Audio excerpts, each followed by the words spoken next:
Hi guys, welcome to this week's virtual Crafternoon. This week we did DIY rock photo holders. They were super easy and only required a few simple supplies that you'll probably already have at home. They turned out really cute. This would also be a great project to do with kiddos since it was pretty easy. Next week we are doing marbled coffee mugs. That one also looks really cool. All you'll need for that one is an old coffee mug that you don't care about, some nail polish, and then a bowl of warm water. That's it. Super easy. As always, if you want to prep for any of our craft projects, just go to our website, summitcountylibraries.org, click on blog, and then the blog is titled Virtual Crafternoons, and that will have a list of everything you need for the few remaining projects that we have coming up until the end of May. Have a good one, everybody. Enjoy. Alright, so to get started, we are going to paint the base coat of our rocks. I used acrylic paint to paint my rocks, and I just used rocks that I found outside. You don't need to get anything fancy, just ones that you like the size and shape of. The rocks I found were around a few inches per. Okay, so to paint, you can use a paintbrush or a foam brush. And when I painted, I simply took the cap off my bottles of paint and dipped my paintbrush directly into the bottle just to save a little time and resources. And then just paint it onto your rock. It took me 3 coats of paint per rock, and it took a few hours to dry in between. So there's my final one: blue, pink, and white. And you don't need to paint the bottom since you won't be able to see them. Now we're going to do some detail work. So squeeze out some paint into your cap, just enough to dip into. And for my white rock, I decided to do a polka dot pattern. So to make these dots, you're actually going to take the bottom of your paintbrush, not the bristles, and you're going to dip it in the paint and then just gently tap it onto the rock. And that will make a really cute, nice looking round dot pattern. If you use the bristles, it's going to look pretty messy. So just do that all around your rock as many times as you want.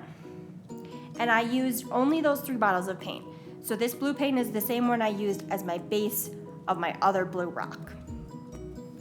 All right, I'm going to call that good. So now we'll go ahead and do our pink rock. And for this one, I decided to do a pattern of little cute lines. So same thing, pour your paint into your cap.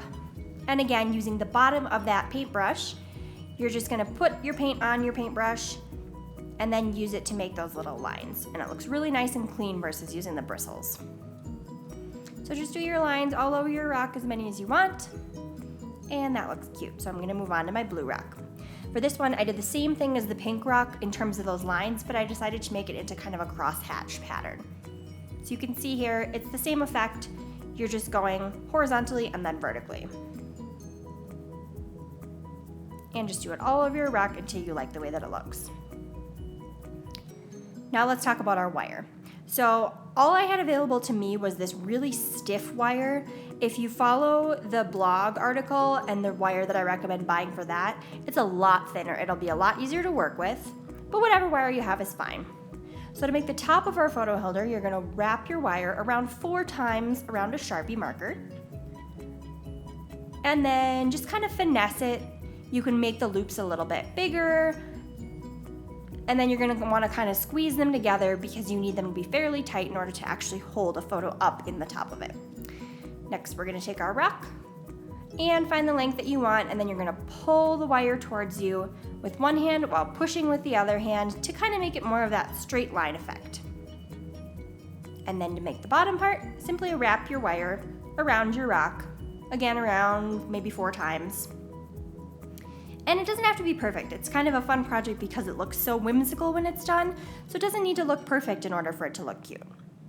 When you're done, just press your wire against the rock and snip it off, and then again you can kind of finesse that wire a little bit so that it looks the way that you want around your rock. And it doesn't need to be tight on there because it will be resting against the ground, so that will automatically hold it in place.